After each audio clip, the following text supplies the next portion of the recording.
Hey everyone, we're on day 3 of our story about Jesus' birth. If you want to follow along with us, you can join us in the book, the Jesus Storybook Bible. We're going to be on page 192, and we're going to read about the story, the King of All Kings. Far away in the east, 3 clever men saw the very same star. The star that God had put in the sky when Jesus was born. They knew it was a sign. A baby king had been born. They had been waiting for this star. They knew it would come. He's here, they shouted, he's here. And I'm sure if you'd been there, you would have heard them laughing and dancing and singing until the sun came up.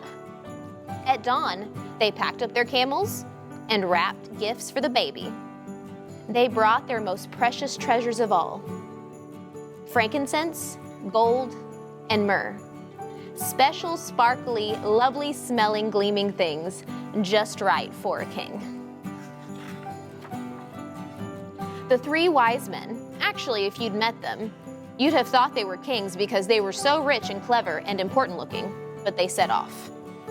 They rode their camels across endless deserts, up steep, steep mountains, down into deep, deep valleys, through the raging rivers, over grassy plains, night and day, and day and night, for hours that turned into days, that turned into weeks, that turned into months and months, until at last they reached Jerusalem.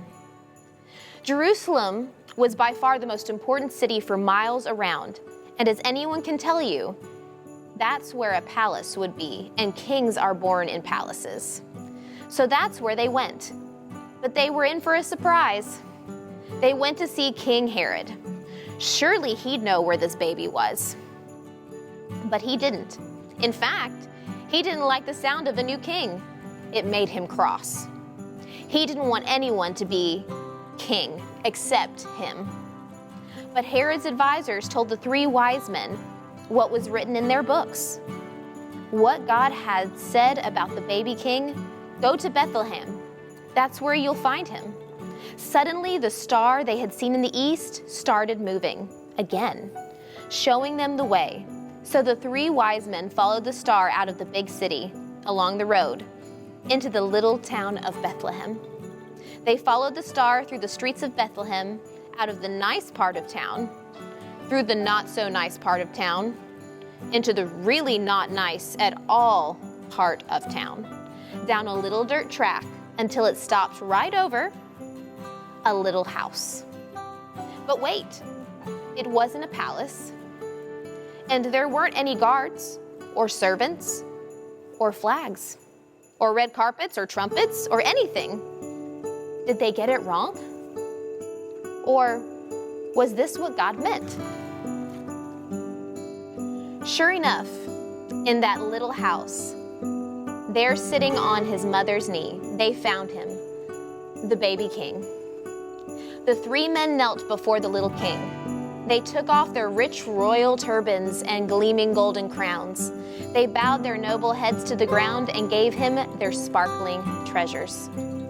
The journey that had begun so many centuries before had led 3 wise men here, to a little town, to a little house, to a little child, to the king God had promised David all those years before. But this child was a new kind of king. Though he was the Prince of Heaven, he had become poor. Though he was the mighty God, he had become a helpless baby. This king hadn't come to be the boss. He had come to be a servant. If you guys would like to follow up more about this story, feel free to turn to Matthew chapter 2. I'll see you guys later.